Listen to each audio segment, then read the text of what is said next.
Hi, everybody. Now, hold up. Let me make sure my mic is hooked up because I forgot I unplugged it. Yes, it is. Okay. Shout out to everybody in the chat, guys. Welcome, welcome. Shout out to everybody.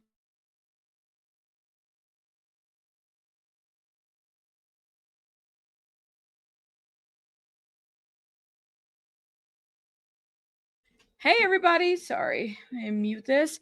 Shout out to everybody. I didn't really plan this live in advance. I just said, well, let me just set it up. So we definitely got some stuff to review that I kind of want to give commentary about.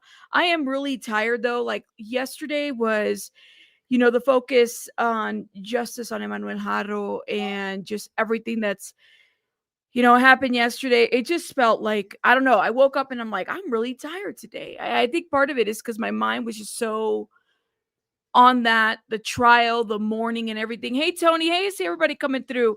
So I do apologize. I feel a little slow today. Just a little bit. Just a little bit. I feel a little slow today, but yesterday was very exhausting. If you were here with us yesterday, I think you kind of know from like the morning we were live to like then we went live again, and it was too much, y'all. But I am glad that you're drained from it. I'm drained. Yeah, I was drained, and I'm still a little drained. Oh, from work. Um, one step closer to justice. Okay. One step. You see, you had a lot of adrenaline.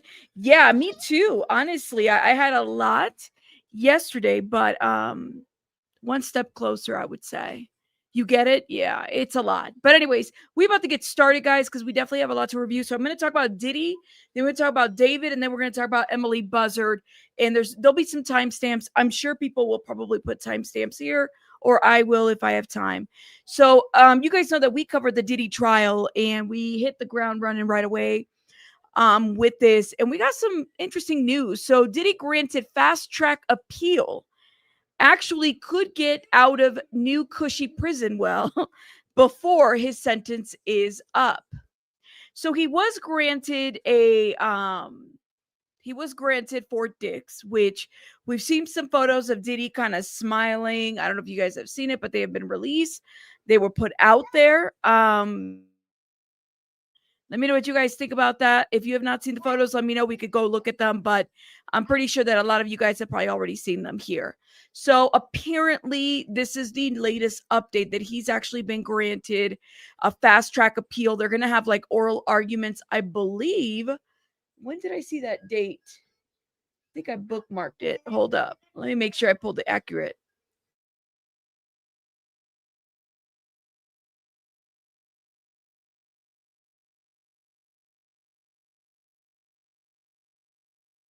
I'm looking for my bookmarks to find the exact document. Give me one sec, guys.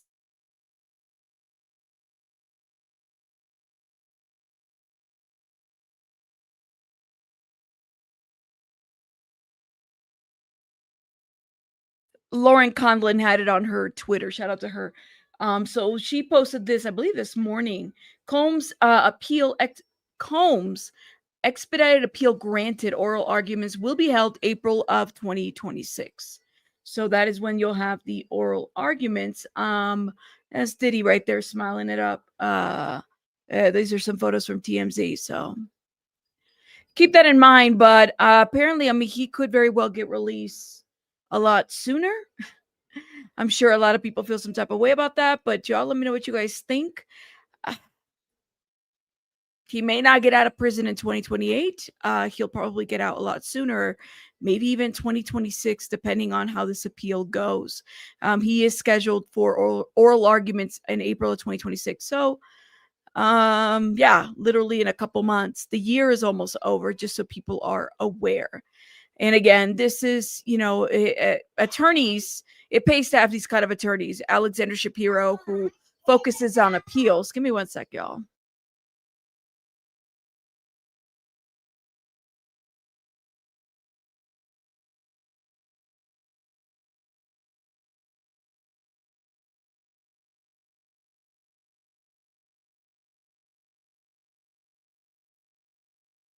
All right, sitter time. Um, yeah, they're You're finally on time today. I was finally on time today. Yes, me too. So anyways, so as we can see, it pays to have these kinds of attorneys. These attorneys, have been working around the clock since he's been behind bars, since he was initially picked up, since the Cassie, maybe even since the Cassie lawsuit was settled. So there is a lot to do. There's a lot behind this. Shoot for the Stars says, no, with the feds, you do 100% of your time. They don't do good behavior or programs. Shoot for the Stars. And I'm wondering what is going to happen, right? Like, are they going to be just like, well, we're just going to let this go? We'll see how the oral arguments go, I guess. You think it's going to be denied? I didn't think he was going to go to Fort Dix, which is like a low-level kind of step-down facility. 90s Baby Breed, thank you so much for becoming a member. Shout out to you. So a lot has surprised me. This man went from facing life to literally, 4 years? 3 to 4 years now? He was literally facing life. He was. But y'all let me know what you guys think in the comments. You said yes in the feds. In the Fed prison, you do all your time, says Big. Well, I mean, and that's what I'm saying. It's like you're literally, your team did exactly what it should have done, if you know what I mean. Like they really did some. He was facing life with that RICO charge. They saved him from that. So you guys let me know what you guys think in the comments. I'm kind of like at this point where I guess we'll see what comes out of it.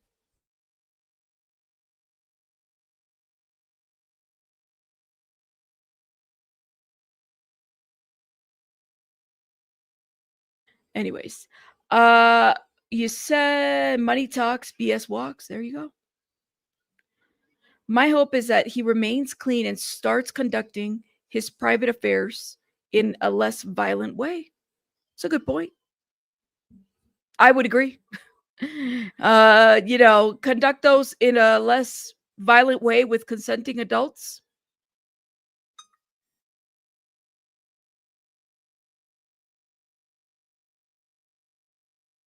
Give me 1 second, guys. I'm getting a phone call.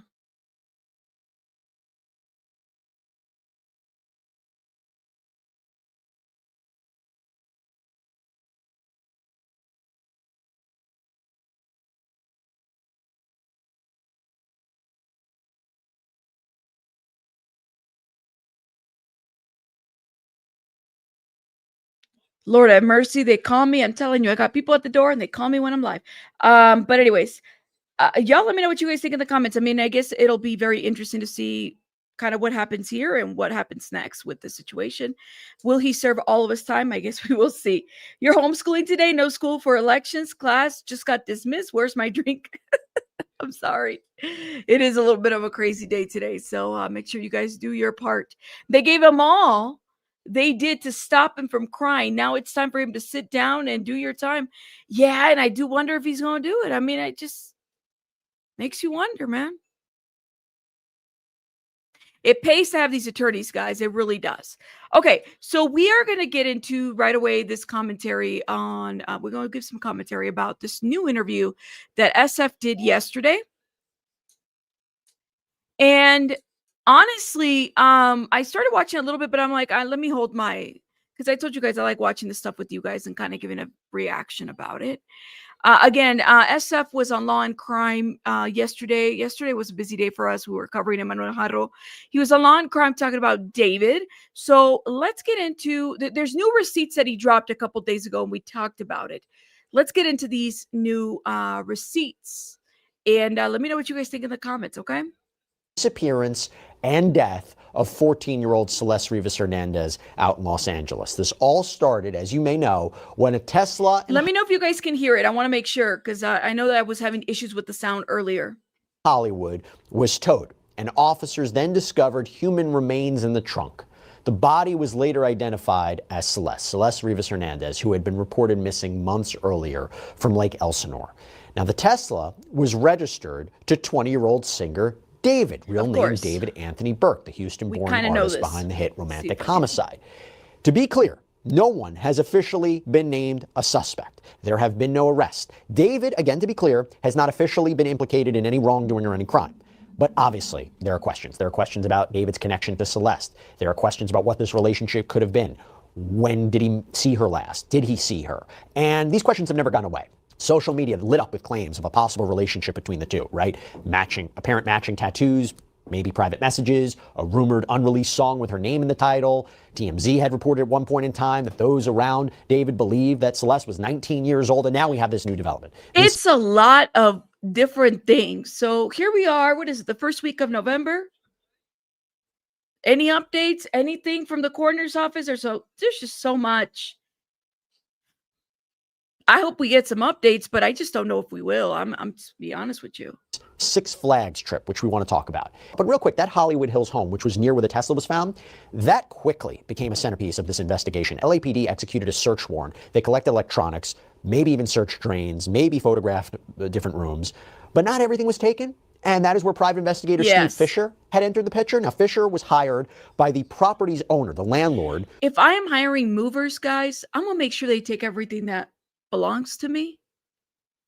But that's just my thought. If I'm hiring movers, I want to make sure that they take everything. But I'm just saying, maybe they were like, just take this and that. I mean, if my stuff is in there, that's what I'm going to do. But that's just me. Who said he was frustrated by what he called a lack of information from law enforcement about what role that property, his property, may have played in all this. And again, to be clear, this was a property that was leased apparently to David's manager, and David had been staying there. And again, this property was near the Tesla. So what does he do? He brings in Steve Fisher to conduct his own review of what was left behind. And now Steve, who we've had on this program before, says he found something strange, something that could maybe reshape the timeline of this case. During his investigation, Steve Fisher says that he uncovered a Build-A-Bear certificate that was made out to a girl named Esmeralda, dated April 21st, 2024. So that is just 16 days after Celeste was reported missing. And that date stood out because on that same day, April 21st, David had 16 days after she was reported missing. Truth Teller says this case might be a bit more complicated than we think, but I'm certain David knows what happened to Celeste. Me too. Even if he wasn't necessarily around for what happened, pretty sure he knows what happened. Before, after, I don't know, man. It's just like, there's just so many people in this situation, I think, and everybody's kind of quiet. Can you imagine if the Tesla wasn't towed? The parents would have never known what happened to their daughter, right, TT Marie? Can you imagine? Can you imagine if they hadn't put her in the Tesla and it was somewhere else? Apparently posted a TikTok video riding a roller coaster that appeared to have been filmed at Six Flags Magic Mountain. There is a Build-A-Bear located inside Six Flags. So you put those facts together, right? A Build-A-Bear certificate for a child, a TikTok filmed at Six Flags, a then 13-year-old girl, because she was 13 at the time, who had been reported missing. Six Flags, they require guests under 15 to be accompanied by a chaperone aged 21 or older. So the questions now become, who was that chaperone? Who was Celeste with that day? If that person was David, what does that mean? Does it mean that the story of what happened to Celeste is maybe even more disturbing than anyone realized? We don't know. But we're going to be speaking to Steve Fisher in a minute to get some clarity on all this. And also a lot of misinformation he says is out there and things that have been attributed to him that he says he didn't really say. So I want to get some clarity there. Yes. And we'll get into what the Six Flags development means. And I'm glad that he's using law and crime to bring some clarity. Like I said, people have been twisting his words. And maybe there have been things that I feel like, you know, people have taken to a different way, if that makes sense. Something to keep in mind. The timeline and any kind of other updates he may have. But to understand why this new Six Flags discovery matters so much, I just want to go back to where the case first broke wide open, okay? September 8th, 2025, a Tesla that had been sitting at a tow yard in Hollywood was inspected after workers noticed a foul smell. Inside the front trunk, officers found human remains that were apparently wrapped in plastic. That car was registered to David. The remains were identified as Celeste. Her body was apparently decomposed, and while the official cause of death is still deferred, police said they haven't ruled out foul play. However, based on comments from law enforcement, it's possible there may not even be a crime other than concealing the body.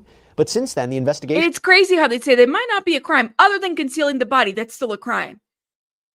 You get, and I've said this before, if I'm driving with an open bottle of some alcohol, I would be in trouble. Like, it seems like there's like an imbalance of the laws. Don't drive drunk. Don't drive with an open bottle, but you can conceal a body and only get a misdemeanor. It's weird. And is focused a lot on that Hollywood Hills home where David had been living. And that is where private investigator Steve Fisher has spent months retracing every step, what was taken, what wasn't, what those overlooked details might reveal, who may have been driving that Tesla. If you've been following our coverage, you'll remember that Steve had shared a lot during his investigation. He uncovered some deeply unsettling details. He explained that there could have been greater plans as far as getting rid of Celeste, describing the evidence as scary, sadistic stuff.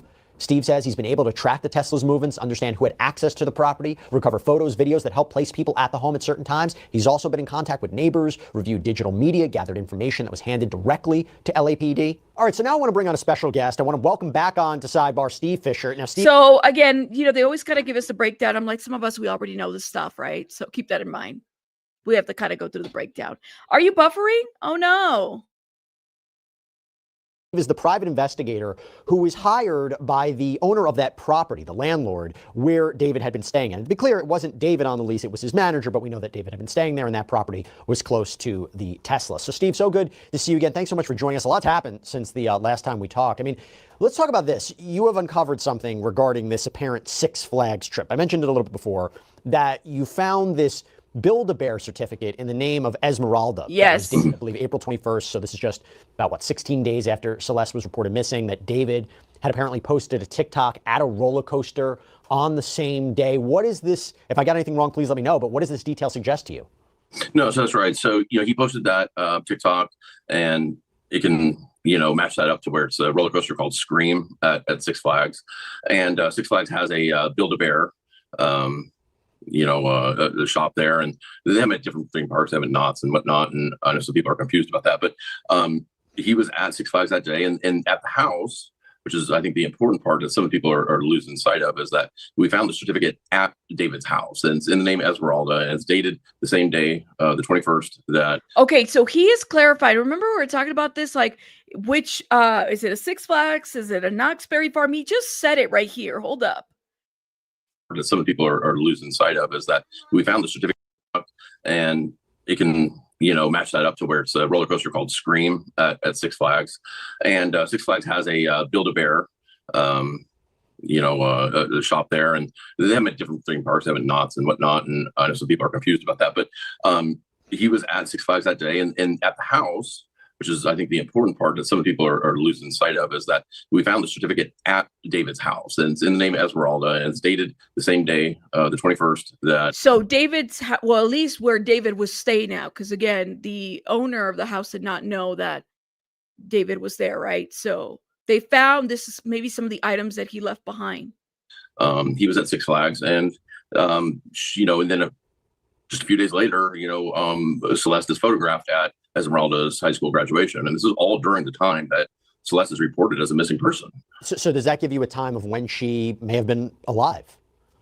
Well, yeah. So, this is going back, a year, but this is right after she went missing. So we've all been under the impression that she's been gone, over a year. But there's these times that we're now finding out, well, was she missing, or was she a missing person? So the family or whoever would get in trouble for her not being in school, or there would be a CPS report, investigation opened right away. It appears that they knew where she was at, and she showed up at graduation. She's showing up now at the Six Flags along with the cousin. To me, even if the cousin, and I get it, like the cousin is now older, right? But at the time, I guess when she graduated, she might have been a minor. I completely get that. But she wasn't the only one that attended. There were adults that attended that graduation. I'm just wondering if Celeste is there, she can't be the only one that was there that was family. Like, to me, it seems like there might have been other individuals that might have seen Celeste at this graduation, maybe not photographed, but adult family members that could have said, you know what, Celeste, why don't you go home? Let me drive you home. Let me do this. Let me do that. You know what I'm saying? To like aid her, and they didn't.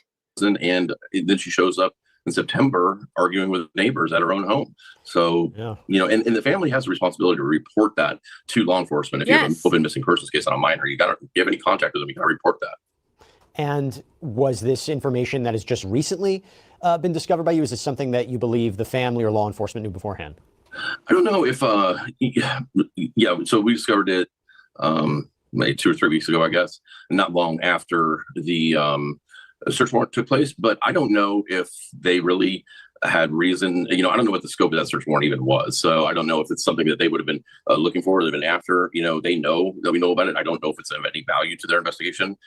I don't know if they're even investigating, or if they even care if people knew that Celeste really wasn't a missing person. I just think it's important for But she's not the only one, guys. Like this happens a lot more, and I've said this in multiple lives. Kids that are on the run, okay, teenagers that are on the run, typically, this happens because they're on a chronic run. Sometimes parents just don't even call them anymore. It's a headache. I think that's part of the issue too. It's like they're going back and forth. You know that they're going to be gone anyway, so why even call them as they're returned home? And then what would prompt out of calling her as a non-runaway, as a return home? Somebody would have to go back and check on her and then maybe assess the situation, determine, well, does she need CPS involvement? Does there need to be a deeper investigation out of this? It becomes it's not just so much like calling in a runaway. It's like if they return, there's like stuff that happens after a child returns. And then if they run again, then the whole process starts all over again. So it could very well be, and I've seen it done before, that because a child repeatedly runs away constantly, chronically, the hassle is just like, well, just let it be. And she's here, great. And they don't even report back with law enforcement. They don't. To me, it's like when you're in that situation and you're living that, and you're a parent of this, law enforcement's worry is for those numbers, because they have to track that and they have to report and they have to do a bunch of things, as well as make other agencies aware. That's what it becomes an issue of. They have to account for things like this. To do it the right way would be to make sure that you are actually following through with any, hey, let me call you during the week. Law enforcement could have called and said, hey, listen, you reported Celeste on the run 3 months ago. Has she returned? Have you heard back from her? And then documenting it that way. That's ideally how it's supposed to happen. But some enforcements don't even do that. Why? Because they'll only have a be on the lookout if you find somebody in this description. She's a runaway or missing person, and then return her. That's it. Overall story, to be told that, there were people that knew, and possibly people that could have intervened in the situation. And to be clear, has this detail, given you a better understanding of what the possible relationship is or was between David and Celeste? Does it give you a time frame of maybe when they had last spoke or last had contact, if that's at all what's going on? Well, last spoke or contact, it doesn't really help with that. So far, the last that I have proof of is January 2nd. Now, that's what I have proof of. I don't know what LAPD has. I don't know what some of her friends might have text messages from her, but what I have is January 2nd. But I think what it does show is that January 2nd. One of the questions that I would have for Steve, out of the items that were found or were left behind, were there any clothing items of Celeste, or at least like female? I don't know. I'm just thinking, from the pictures that have been out there, we've seen pictures of Celeste with a bag. We've seen pictures of Celeste, maybe items that she might have worn. Was any of that ever left behind by Celeste? Yeah, that would be my question. There was a relationship. They were doing things, Yes. social things, and she was out of school. She was on, she had dropped out. She was, I think, 7th grade. This is, as far as I'm concerned, this is really serious stuff, and I think it's sad that it was allowed to continue, and that's, I don't know why it was allowed to continue, but it was, and I think people knew where she was at, and it also makes me think that as soon as the news came out that a body had been found in David's Tesla, I think that family probably knew exactly who it was right away. Yes. Now, last time we spoke, you had They knew exactly, because if you guys remember, the narrative that was put out there by TMZ, mind you, was something to the effect of like, mom called us and, she let us know, and she had a boyfriend named David. I mean, mom was the one to put that out there. And I told you guys about this. I said, well, if mom considered this, 20-year-old the boyfriend, what did mom do? Were there any 911 calls where she literally reported and said, I this is what I want. Put this out here. This is the report. His name is David, and he's a musician or a Hollywood star, whatever it may be.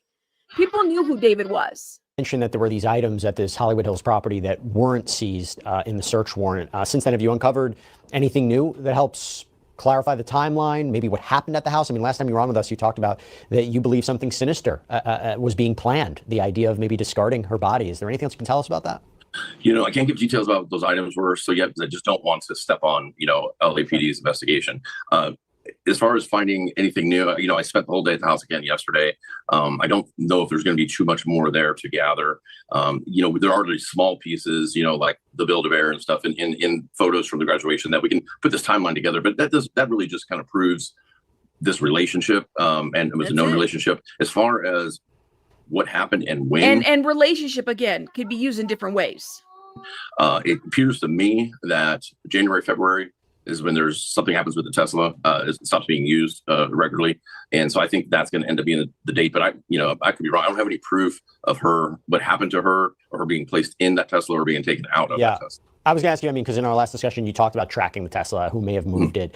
You believe that you have an indication about who may have moved it. Obviously, haven't identified the person, but have you been able to pinpoint any more details about the car? Any new insights about it, how it fits into the picture? That's an interesting comment somebody made. Sorry, and I missed it because it's all the way up there. But somebody asked, Mom called TMZ. Did Mom read TMZ's report and then call TMZ?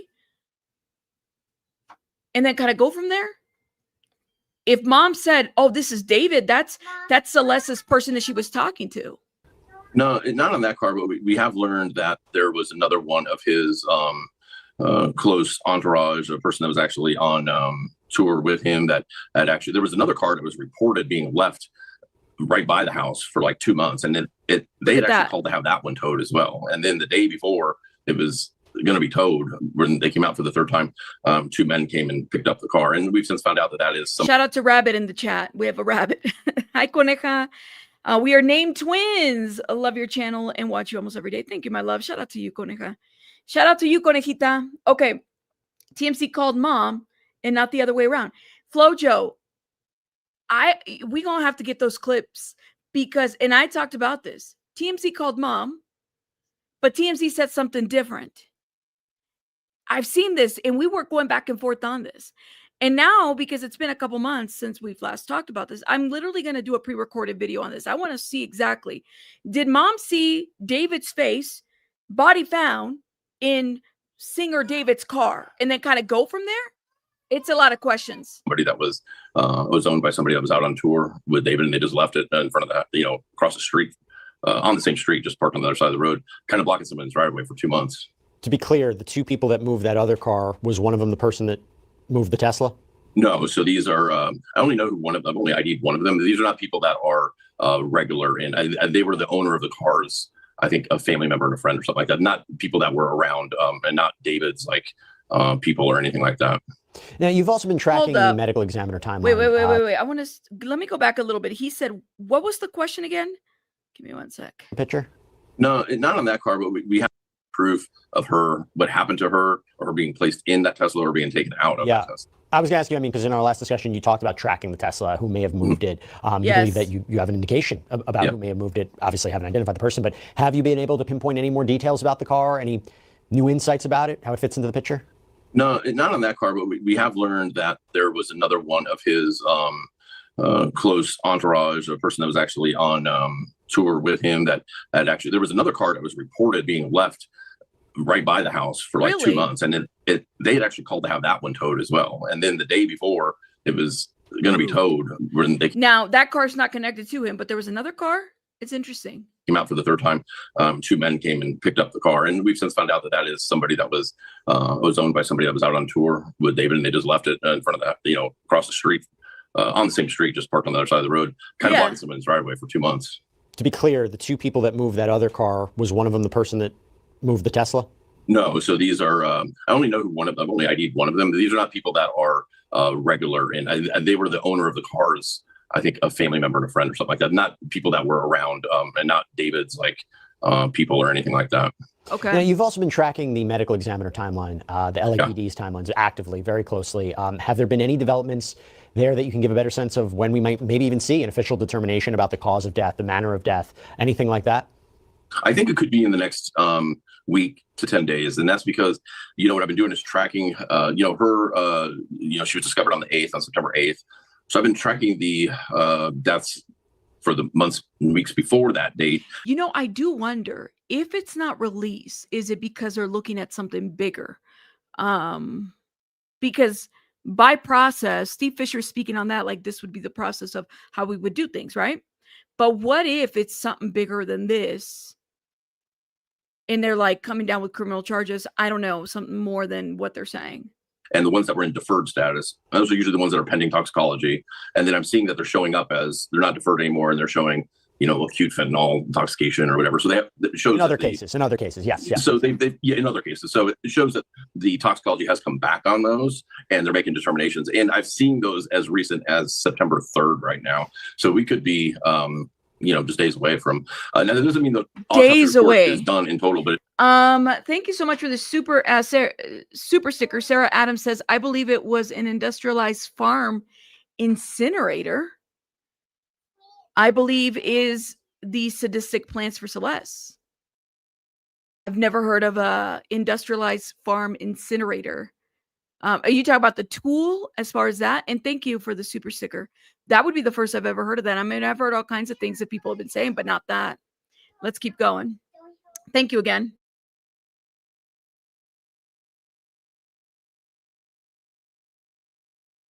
It does mean that on the website we could see a determination of cause and manner of death, which will then should free up LAPD to do what they're going to do. Do you have any idea of what that could be based on what you're seeing? I mean, again, going back to our previous conversation, you had mentioned that there seem to be plans in that house of potentially discarding Celeste's body. Is there anything that you could tell us, anything you can glean, obviously without compromising the investigation, about what happened to her? I can tell you that we did find opiate prescription medication bottles in the house. Now, they could, whoever those were, they could be taking them 100% legitimately. So just because you have pain medication, but doesn't mean you're abusing it. A few bottles of it in the house, and my gut tells me, I have no inside information on this at all, but my gut tells me the way things are lining up right now, I'm feeling this is probably going to be something like an accidental overdose, and they just made a horrible decision after the fact because they didn't. That could very well be the case too, right? She could have taken something, and I don't think that that's like something that people have written off per se.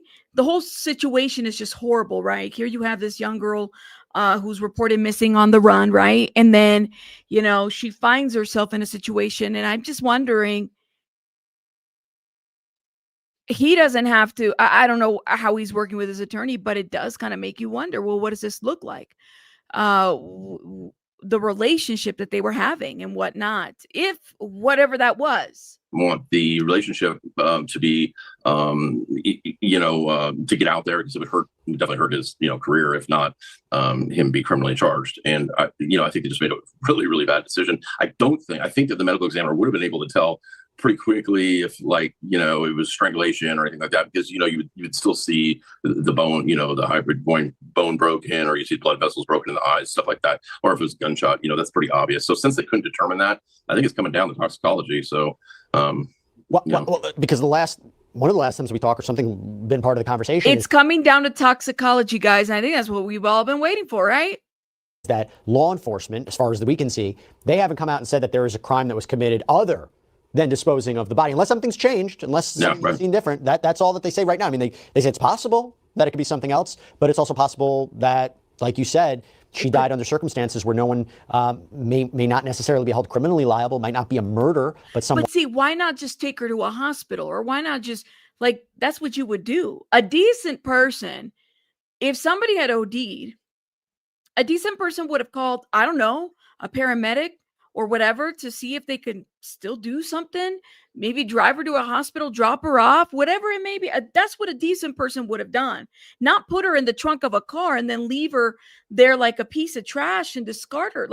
That is what a decent person would do, right?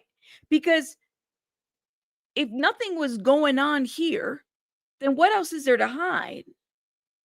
Yeah, an accident would have been an accident. Why dispose of her this way? You said and it would have, right?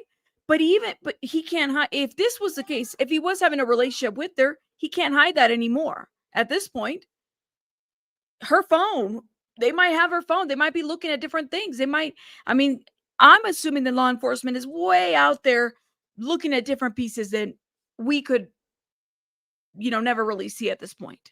One may be charged for disposing of the body. Yeah, I think they said there's words where there might not be criminal culpability beyond concealment of a body. Right. And, that could be the truth. I think that I think LAPD right now has a preliminary indication from the medical examiner's office. I'm sure that the toxicology results are back.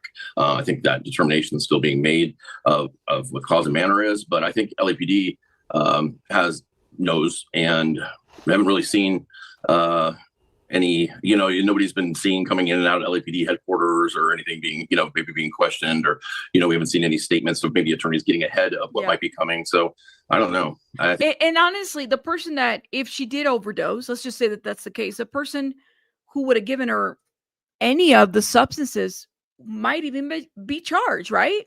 I think it's going to be minimal.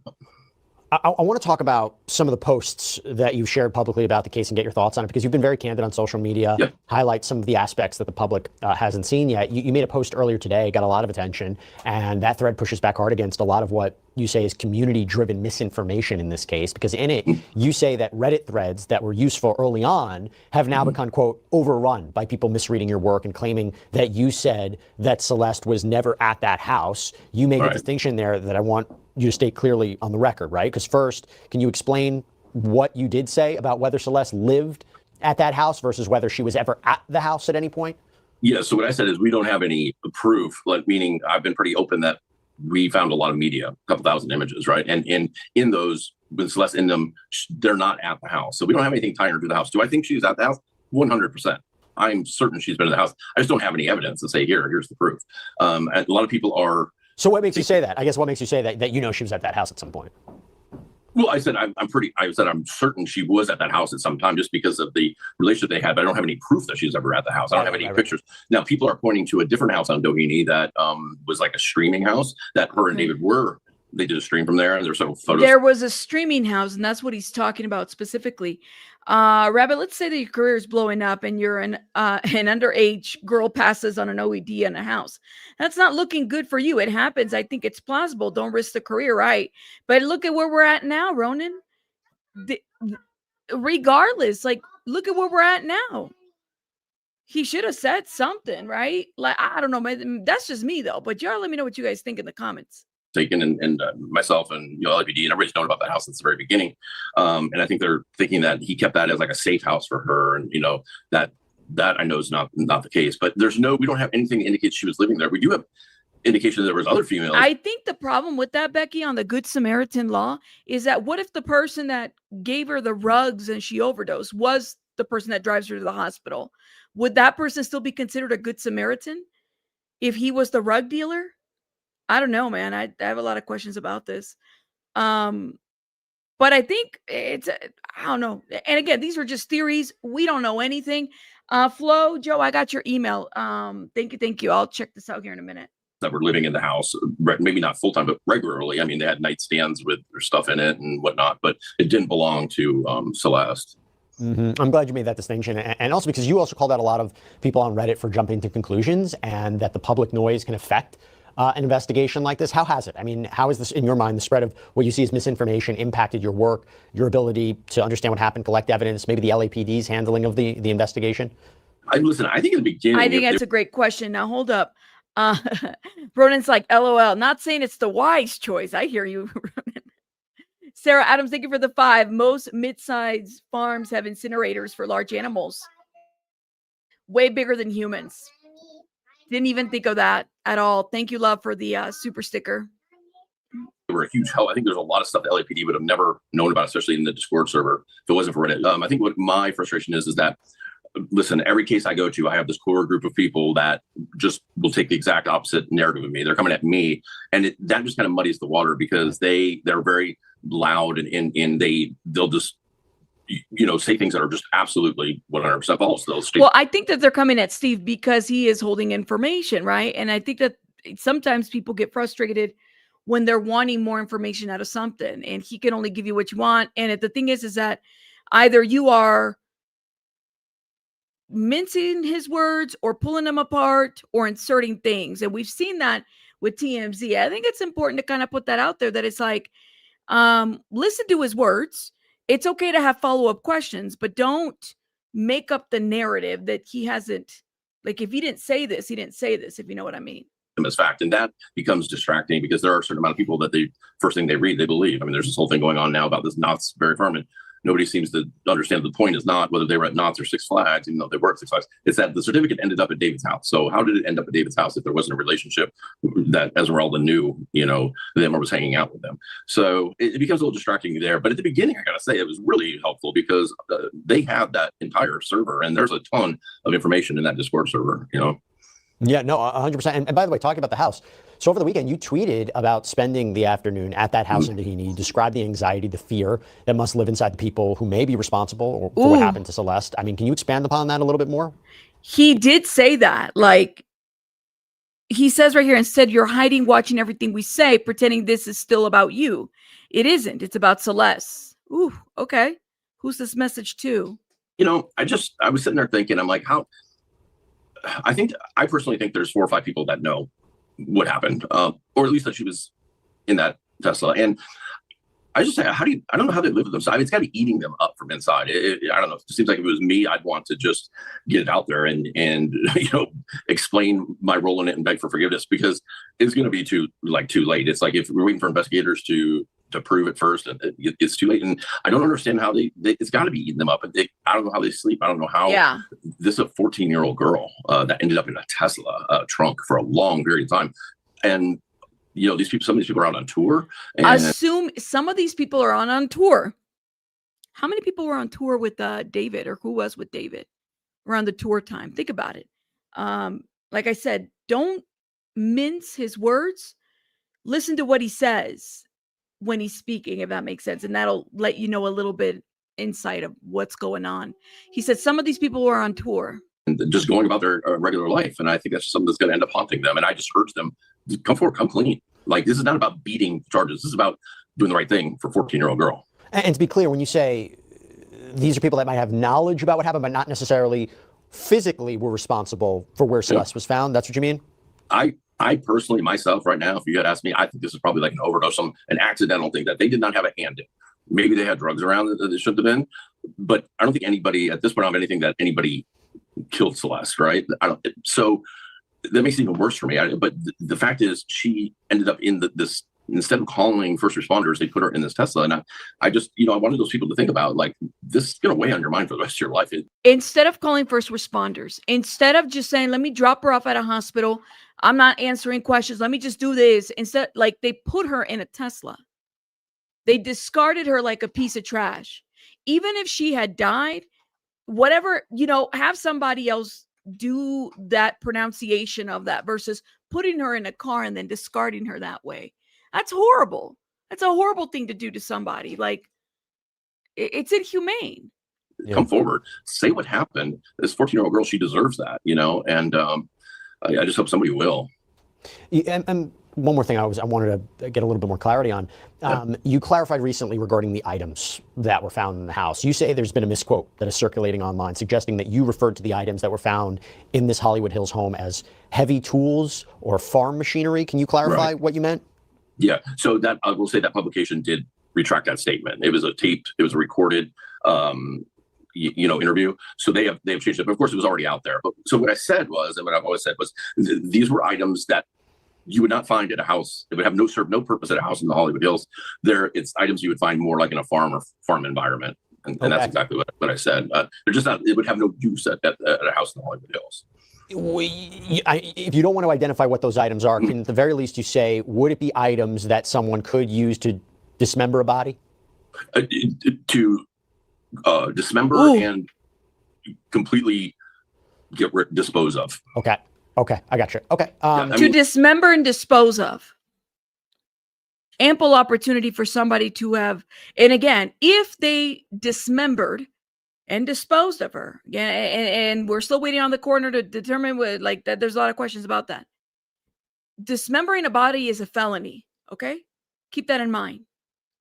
We don't know if she was or if she wasn't. People have said different things. We've had long debates about whether she was dismembered or not. That's a felony. In addition to hiding a body, you dismembered a body. That's a felony. Whoever did it. So that's a different level of a crime. Yeah, that's where the sadistic part came from. This was not about like maybe dismembering her or anything. This is about evaporating her.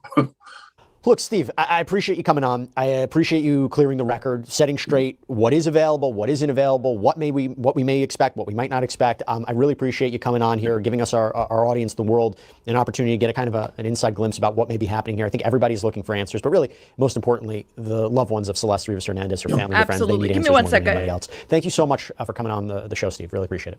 Thanks for having me on. I appreciate it. And that is all we have for you right now here on Sidebar, everybody. Thank you so much for joining us. And as always, please subscribe on YouTube, Apple Podcasts, Spotify, wherever you get your podcasts. You can follow me on X or Instagram. Hold up. Somebody said in the chat, SF said that they didn't get a chance to use the items. Okay. I didn't catch that part. He might have said that. So Flojo sent me the link of the original 3 minutes and 43 seconds. Remember, we were having that debate about who and what, called TMZ. And this, I believe, is a month old. So we might get more information here. 3:43. Hold up. Oh, we can't play the song. Identified body. There were body parts, so they didn't know who it was. They did put out that this victim had a tattoo on her right index finger that had the words shh and SHHH with 3 dots or 4 dots. And that's all they really released. We got a tip that it could be Celeste, but didn't know anything more. We found Celeste's mother, and we spoke to her.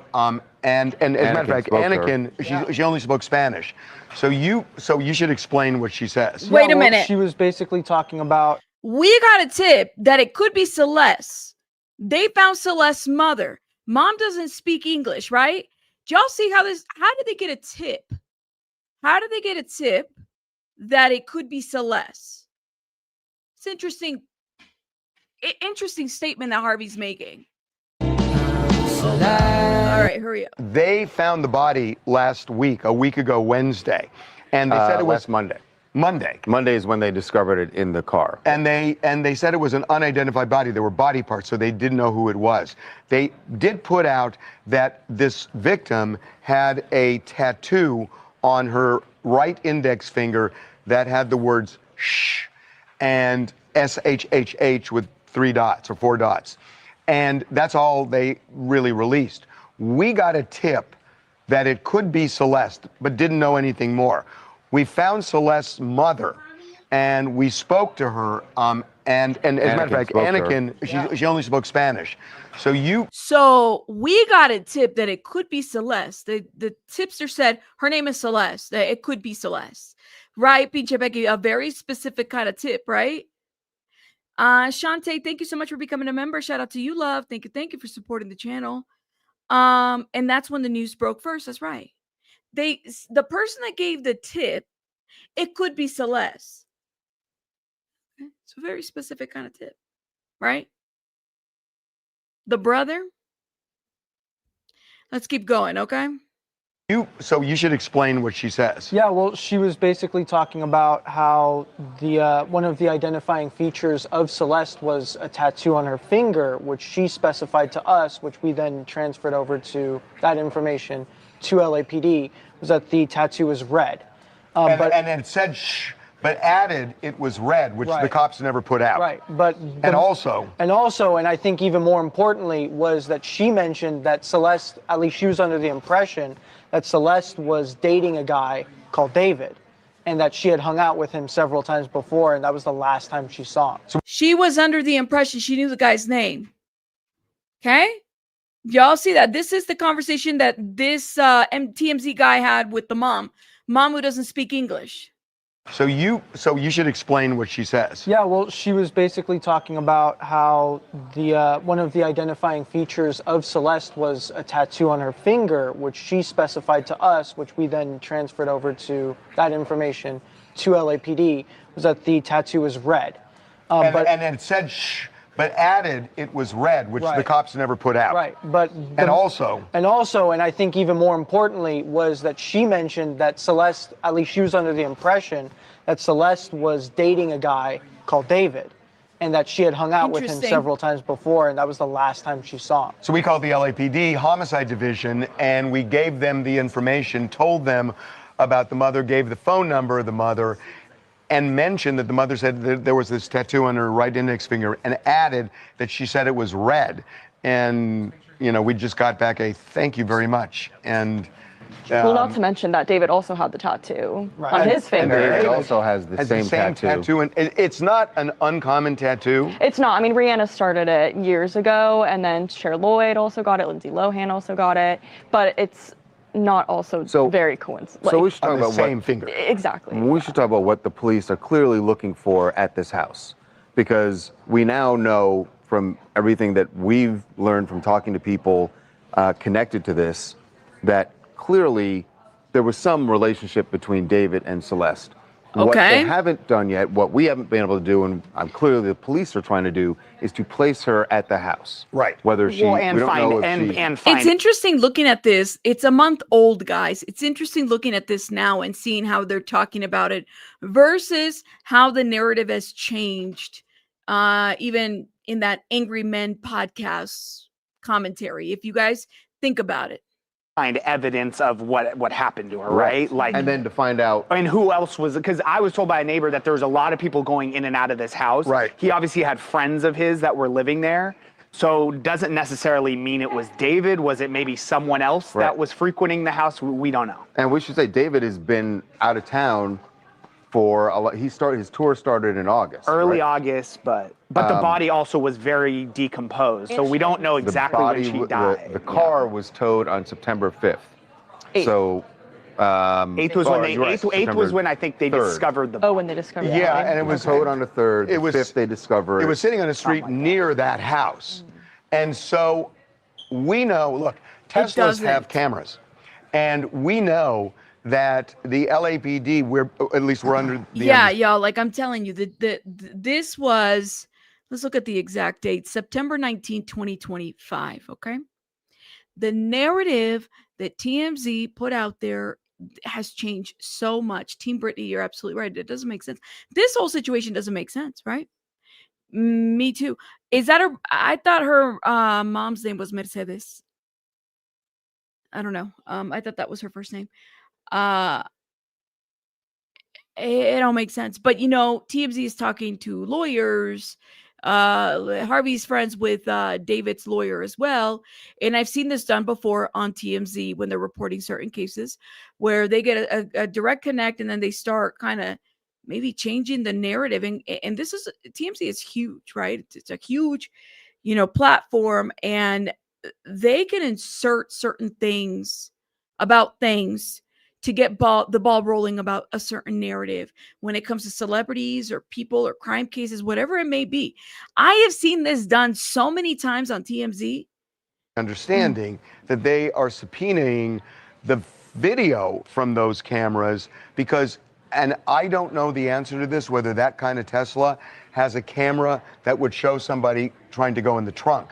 If they do, then presumably they're going to see who put that bag with but body they can't parts. have that information. And now here we are, and Steve, SF Investigates, comes in, and I think, oh, the battery died on my camera. I might have to switch it here. And I think it's very interesting how the TMZ is trying to discredit a lot of what Steve Fisher's putting out there. Interesting. Now, hold up, guys. I got to fix my battery because it just died. Give me 1 second.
Okay, sorry guys. Sometimes the battery dies, you know, that's just kind of normal. It is what it is. Let me make sure that okay, here we go. Here we go. Battery back. Sorry about that. Let me flip this over. We good. Okay. Shout out to everybody in the chat, guys. Thank you. Yeah, sometimes the batteries, they just overheat and they die. So we have to kind of keep that in mind. Okay, so TMC acts like being the first and being accurate. Yeah, that's why I'm like, but it's funny to me. Yeah, sorry, I was changing the battery, guys. It's funny to me how they like they're attacking Steve Fisher specifically for this narrative. I don't know, man. Maybe they have information that a lot of people don't have. Maybe that's what it is. To me, it just seems very targeted, in my opinion. But you guys let me know what you guys think in the comments. I don't know. I guess we'll see what develops out of that. But I would suggest, start watching the videos from 2 months ago and look at what TMZ said 2 months ago when the story broke to where we're at right now. Sounds weird, sounds different, just sounds off. You know, it just sounds completely off. Backpedaling, saying different things, inserting different things. I have a lot of questions. Now,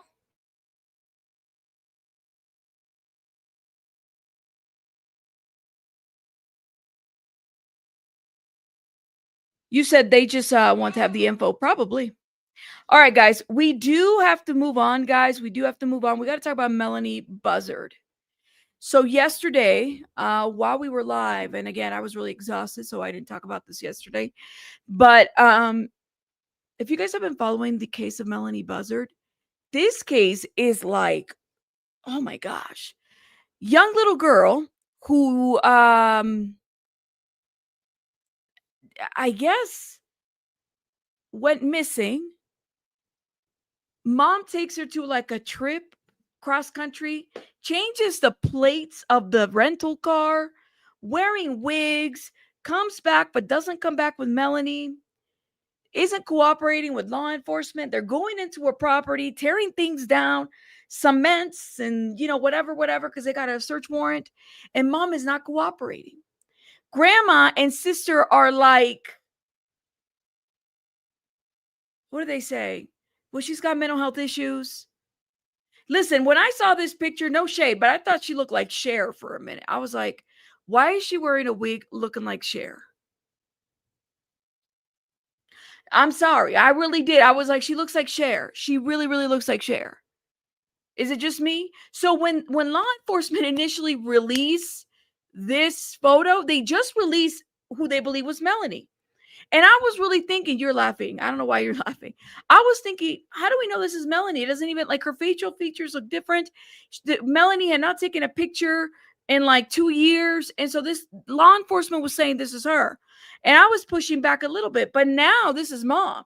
Definitely looks like mom. So they released new information about Melodee. Okay. And just the craziness out of the situation. Now, hold up.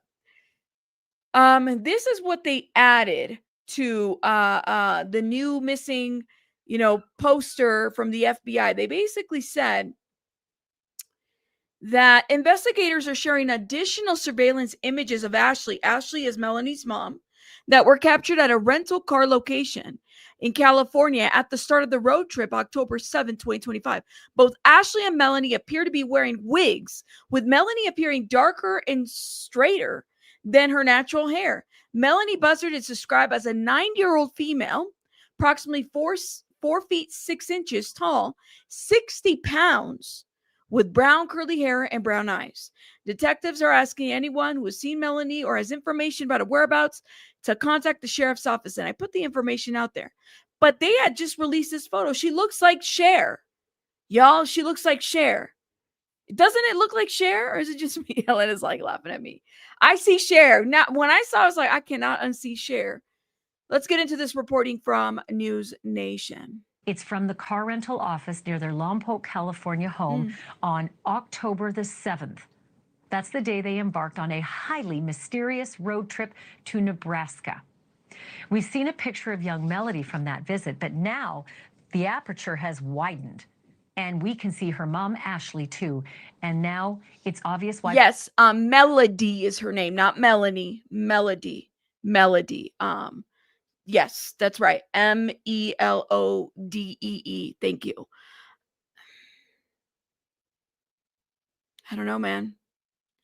You said Mariah? Oh my gosh. Let's keep going, okay? Police were saying it seems like the child was wearing a wig because mom was known to wear wigs. And this particular photograph proves that. Police are now also confirming that Melodee, the child, was seen alive as late as October the 9th, 2 days after that picture that you just saw. That's when Ashlee was making her way back from Nebraska to Southern California. They say surveillance video places the child near the Colorado-Utah border.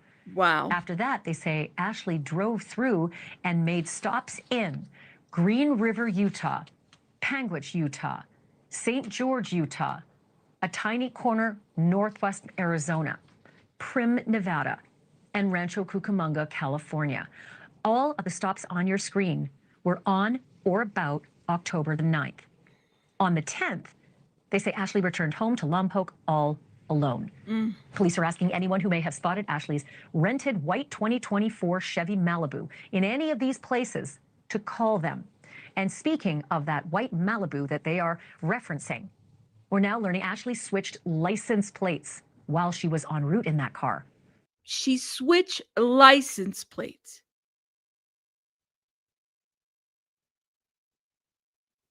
Why? That is insane. What about I heard something about she changed the plates to the car. Yes, she did. I heard this too, right? So it is crazy. Like she's literally okay. Now, I want to say about a week ago, I did a video on this, and I put on my video title on the thumbnail, trafficked. Trafficked. Parents do traffic their own children. It does happen. It wasn't clickbait. It was what I thought at the time. And now seeing a mom with a Cher wig or a D, what is it? D Snyder wig, whatever y'all want to call it. It gives me that.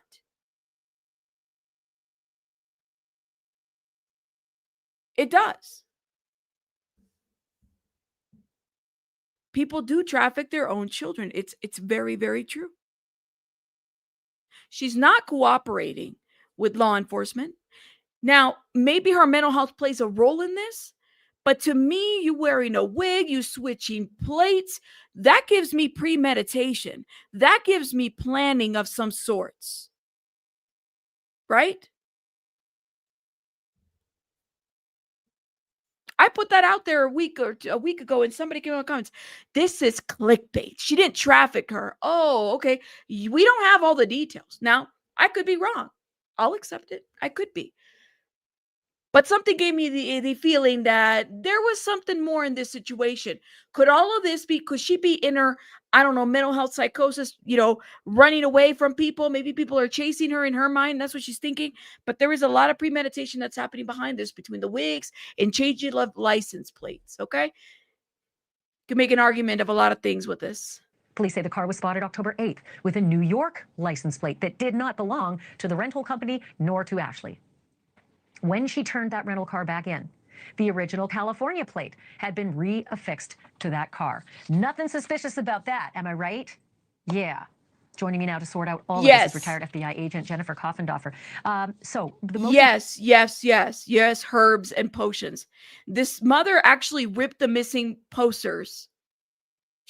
There were missing posters, and she was captured on video ripping missing posters pictures.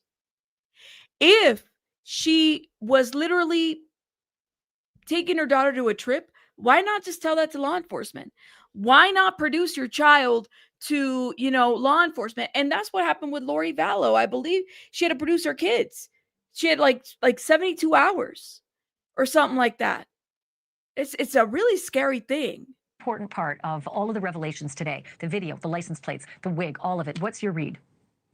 The most important thing is we have a whole new date where now we know she was alive, and that was on the 9th. That is huge information. But I think on top of that, Ashlee, look at the fact that they said she was on camera on the Utah border, but yet they have all those other destinations and cities that were far west of there, yet no camera footage of her. That is so concerning. It makes me think she didn't make it far past that point that she's last seen. So the October 9th sighting, I'm confused as to why the police are only telling us that now. If they're looking for people and extra eyeballs to get on this story and give them tips, why are they just telling these things to us now? Well, Ashlee, I'm wondering when this information came to them, when they first were able to discern that she was on that camera. This is a situation of true gumshoe FBI agent. And mind you, they didn't even release, when they released this photo, it was just Melodee. It wasn't Ashlee. So when they released it, we were like, whoa, so this is mom? This is mom? If mom was running from something, and this does happen, you guys remember, put a 1 in the chat if you remember the case of Andrea Yates, the woman that murdered her children, I think in the bathtub. She went into like some psychosis, and it was like a religious situation. She murdered her own children in the bathtub. Yeah, y'all remember that does happen, right? Where she was like postpartum. All of her children were murdered, right? She was giving them she murdered them. Andrea Yates lives in a facility. She doesn't want to get out. I think she kind of recognizes that it's not safe for her and maybe others around her. She's okay where she's at. She's not advocating to get out. She's had appeals. She's not advocating to get out, right? There are people that go into this state of mind and they commit horrific crimes. So yeah, this is why, I don't know. Maybe she thinks that people are following her, and the only way to keep her child safe is through hiding her child or doing something to her child. But she's not postpartum. Okay, this child is like, what, 9 years old? Believed to be 9 years old? Okay, so to me, there's a lot of premeditation that's going on behind here. You do have to kind of weigh in how much of that is mental illness versus premeditation versus, the criminal intent and aspect of the situation. Just something to keep in mind. You have AO leads, which are auxiliary office leads that are put out to all these different areas, and these agents have to go to these particular locations and pull camera footage. Then they have to download it. Then they have to sit there and meticulously watch it. And that's how they're getting the footage, like the one they referred to. So maybe this is a little fresher than we think.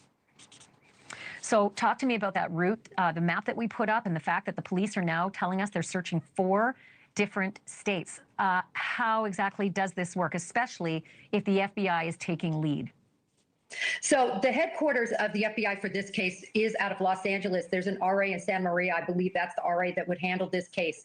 Okay. They are responsible for putting out what we call leads to all of these other. And again, this is all FBI right now because of all the jurisdictions and the travels and stuff like that. So the FBI is on this case as well. Offices that are throughout this 4-state region. From there, a lead lands on your desk, and this is going to be a priority lead as opposed to routine, and you're going to go out and cover that lead. In other words, look at that location where they know that they have been. So when you say look in the location, those states are all big. Do they just sort of hit everything along the highway, or how do they actually tackle this? Well, first of all, I think there's very pointed information that's from that GPS in that Malibu, possibly also if she had a cell phone, and certainly from her credit card. We know she had a credit card to rent that. So I think they're also working on that credit card information to track. And so those agents— In order to rent a car, you need a credit card, guys. So that's an interesting point. Now, is the credit card under her name? Was there other names? Kind of makes you wonder. Or a debit card, credit card or debit card. I think you could still use a debit card for a rental. It's been a minute since I've rented a car. Are going to be pointedly go to those locations Yes, along that route to try to pull information such as the video surveillance from those locations. So does that mean they put boots on the ground at every single stop that, say, a credit card is seen to have activated? Like every gas station, they'll go to each gas station and say, what did you see? Did you see the little girl? I mean, is it literally that much gumshoe detective boots on the ground work? Absolutely. You're going to go to those locations, and I'm sure they're going to do this the right way. You're also going to want to go at the exact time that they are believed to have used that credit card. And this is why. There's people that hang around those gas stations at different times. You've seen them. I've seen them. People are routine. So you're going to want to interview all those witnesses, the clerks that were working at that particular time, and pull that footage. Yeah, she had to have stopped somewhere. And it's interesting because was it Sarah who said that in 2025, all rental cars have a tracker? You would think, right? So it does kind of make you wonder, what did she stop somewhere? Did she drop off the map? Are there maybe points where things can't get tracked based on this route? The thing about this route is this route, certain areas, like I said, is very it is a hub for trafficking. Okay, all those truck stops areas, people got to be careful. Like it's a huge trafficking. To find yourself in situations like that, you got to be careful in those areas. The rest stops and the trucker areas for sure. So Jennifer, like you and I have been talking about this case for weeks, and there's just what I feel like is a mountain of evidence of bad acting, right? Bad actor behavior, switching license plates, wearing wigs. Yes. Evidence is taken from the home, renting cars. This is all the sort of stuff. Look, Banfield's not saying it, but I'm saying it's almost giving like, yeah, you're premeditating this. Could somebody in psychosis premeditate things? Yes, sure. However, like it does kind of make you wonder, would there have been mistakes made along the ways? What does this look like? And what is she hiding, or why is she hiding this child? That's what I want to know. Who is she hiding this child from? The father is gone. He died, I think, in 2016. He's no longer here. So what happened that made her want to do all this? That innocent people don't typically do. Why is this woman, Ashlee Buzzard, Melodee's mother, not arrested yet? Well, the biggest problem is anytime you want to arrest somebody, you have to have the criminal violation in hand that you can charge. So if you look at this case, the number one thing they could do is put her before a dependency court. All they have to do is have a judge issue a summons to her. They need to pull her into court and have her. Just like what they did with Lori Vallow. That's a dependency and neglect case, right? Civil or not civil, I'm sorry. Yeah, like they would have to bring her in and make her talk to a judge, make her produce her child. That's what it is. Explain what is going on with her daughter. At the point she does not explain, she can be held in contempt and jailed until she explains. So the dependency court, this is the thing that's been really bugging me. I feel like we got 2 weeks ago, CPS going to the door, handing her a document that neighbors said was produce this child in 72 hours. Well, 72 hours came and went. And then we learned it wasn't a police request. This was a CPS request, but we never heard that police made that same request. Why would they not have made the same request? Why aren't they making it today? Well, I'm looking at this thinking that there is good reason for when she is out. Remember, she is the only person that really knows what happened to Melodee. And so she's a key witness. For instance, that Banfield asked the question, hold up, let me understand. Is she saying why CPS is not involved right now? Well, there's no child. That's why. CPS request, but we never heard that police made that same request. Okay. Why would they not have made the same request? Why aren't they making it today? Well, I'm looking at this thinking that there is good reason for when she is out. Remember, she is the only person that really knows what happened to Melodee. And so she's a key witness. For instance, that storage locker. Do they know about the storage locker from the credit card information? Or was she frequently going to that storage locker? I am sure they have her under surveillance, and she's providing information unwittingly about just through her actions now. Yeah. Again, surveillance is one thing. Arresting someone and then scaring the bejesus out of them with, potential murder charges until she. And you do have to be careful, because if she is in psychosis, you would have to be careful how you talk to her, how you, deal with her. I mean, I hope that there would be a professional involved in, kind of somebody in the behavioral science that's able to help in a situation like this. Offs up information. That's another thing. Is that just not a good strategy? I don't think it's that it's not a good strategy. I think that they're toiling with what are they going to arrest her for. Any parent can take a child and have them go and visit an individual that they deem appropriate to visit. That's not a crime. Certainly everything she's doing and everything we know leads us to think this is a crime that she has possibly committed. But Ashlee, the truancy law changed October 1st in California.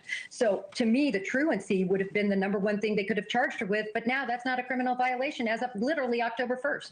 So in California, you won't. That's interesting. Truancy for the kids that don't go to school. Parents, is it just a parent? I have questions about that. I do wonder what that looks like for Cali. You said, yeah, because the children were already gone, Kelly J. But since she's like, here's my deal. She has not been formally charged. What's to say that she won't take off tomorrow? Right? We don't know. She could take off tomorrow. She's not been formally charged. They haven't detained her. They clarified that she has not been formally charged. She hasn't been detained. So what's to say she's not going to take off tomorrow? Because she can, right? So there's that. Should be. Makes me livid. All right. Last question. Are they watching for a major mistake being made on the part of Ashlee Buzzard? And if so, what's that mistake they're looking for? Well, Ashlee, do you remember when we talked about a week and a half ago, the cars that she tried to rent? I think that could have been a key clue if she would have been able to rent those cars. Was she going back to the location that she left Melodee? That's the kind of mistake they're looking for, and that's what they're hoping, that somehow that she will make a huge mistake like that and lead them to Melodee. Not hoping that she's listening to this, but how on earth do you keep eyes on someone like this so that she doesn't disappear into the ether? Well, there's cameras that can be put on in her neighborhood and that can watch her. And I would believe that they have that in place and are watching her remotely. She probably knows that, though. Like if she's in some kind of paranoid state, she's probably well aware, and maybe has been well aware for weeks, that something could happen there. Jennifer Coffendorfer, I hope we end up meeting in a different circumstance, and that is, good news that they found this girl, and that hopefully they'll put her into some kind of a custodial situation where she can live out her middle school. I mean, she's barely even in middle school. I think at 9 she might still be in elementary school. But thank you for your analysis. Really, really helpful. I appreciate it. Thank you for watching. Subscribe below. Ooh-wee. Okay, be quiet, Cuomo. Guys, that's the latest update on Melodee Buzzard, and I truly hope that we have some updates, arrests, maybe another search warrant. I don't know, man, but you guys let me know what you guys think in the comments. I'm gonna let you guys go now because I do have to tend to baby bunny. Sitter has to go, so I have to go tend to baby bunny. But shout out to everybody that supported. Thank you guys so much. I really, really do appreciate it. Thank you. Even if you hit the like button, it's much appreciated. I will see you guys on the next one. Okay. And let me know what you guys think about all the topics that we talked about today. Put it in the chat, comment, hit the like. It is helpful. It does help out the channel. I'll see you guys later. Bye, guys. Bye.